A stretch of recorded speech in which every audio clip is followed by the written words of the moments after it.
Assalamualaikum warahmatullahi wabarakatuh. A'udzubillahi minasyaitonirrajim. Bismillahirrahmanirrahim. Alhamdulillahil mizan wa munta'al ilmi wa mablaghr ridha wa zinatal arsh. La haula wala quwata illa billahil aliyyil azim. Amma ba'du. Para pemirsa semuanya rahimakumullah. Alhamdulillah di kesempatan petang hari ini kita sekalian sama-sama dalam menunggu waktu berbuka puasa.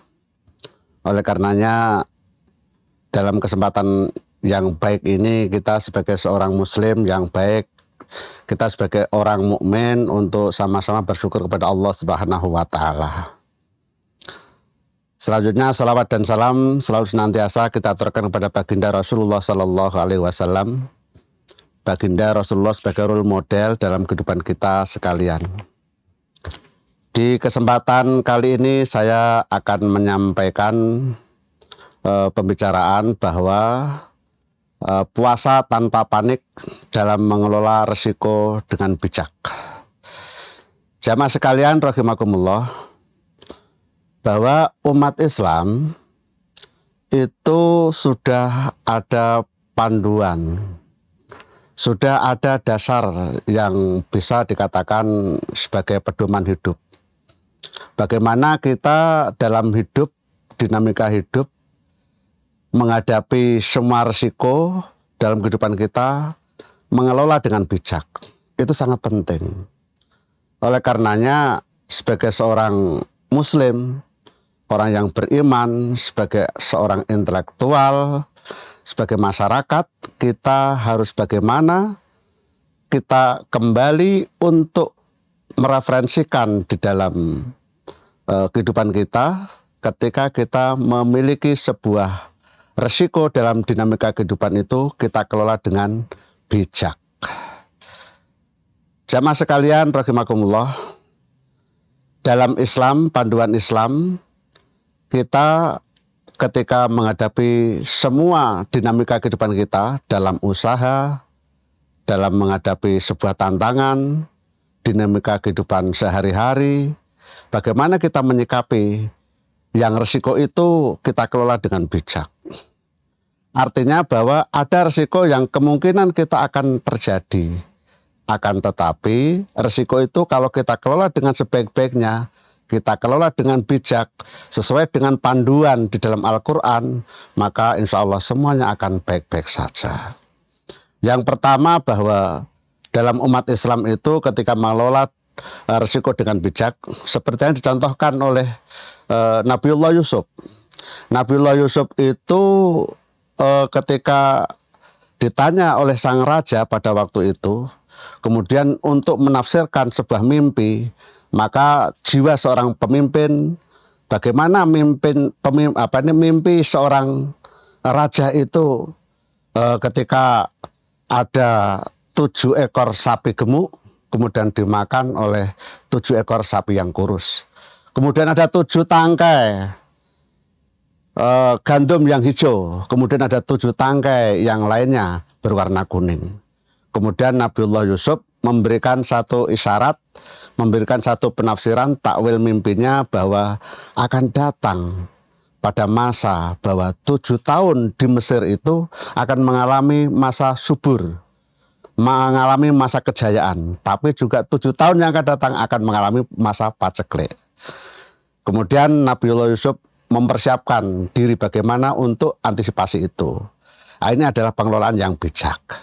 Yang kedua bahwa ada satu Al-Quran yang mengatakan bagaimana ketika kita sebagai seorang muslim, orang yang beriman, untuk ikhtiyat atau kehati-hatian dalam semua aspek kehidupan, dalam dinamika kehidupan. Karena ketika kita tidak bisa mengelola dengan baik kehati-hatian itu, maka akan muncul sebuah risiko yang sangat fatal. Di era sekarang, era global, era digital, era informasi, bahwa ketika ada satu informasi yang datang dari orang yang fasik, Maka dalam Al-Quran memberikan satu isyarat dalam surat Hujurat ayat 6 bahwa bismillahirrahmanirrahim, ya ayyuhalladzina amanu in ja'akum fasikum binaba'in fatabayyanu antusibu qauman bijahalatin fatusbihu alama fa'altum nadimin. Maksud ayat ini bahwa ketika ada datang orang fasik menyampaikan berita yang penting, maka ditabayuni atau telitilah, betul nggak berita itu.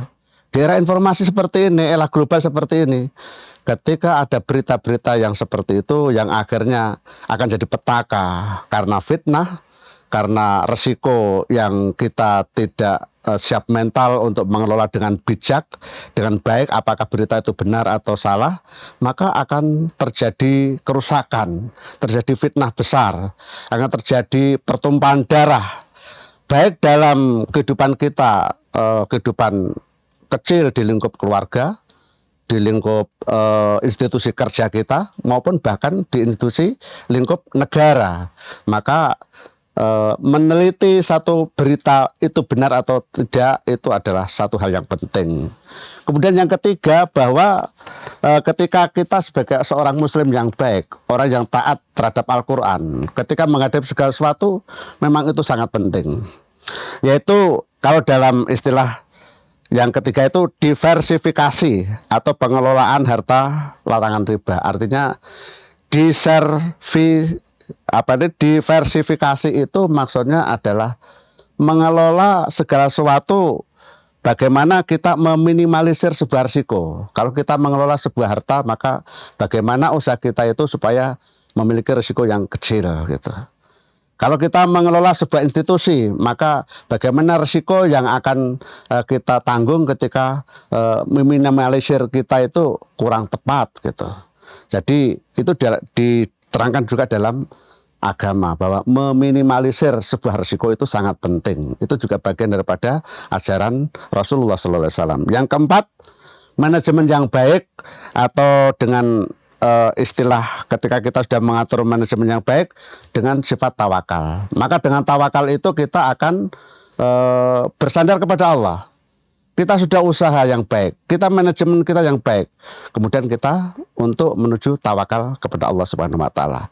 Oleh karenanya orang yang beriman tentu aja bersandar kepada Allah Subhanahu wa taala.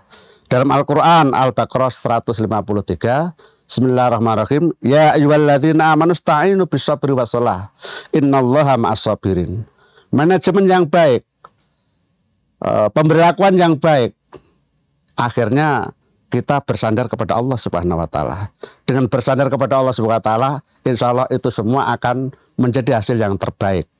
Kita sebagai manusia ada rasa legowo, ada rasa lapang dada, ada rasa percaya diri. Karena apa? Karena kehendak Allah. Semua kita kelola dengan baik, dengan kebijakan kita, dengan legowo kita, semua insya Allah akan mendapatkan ridho dari Allah Subhanahu wa taala.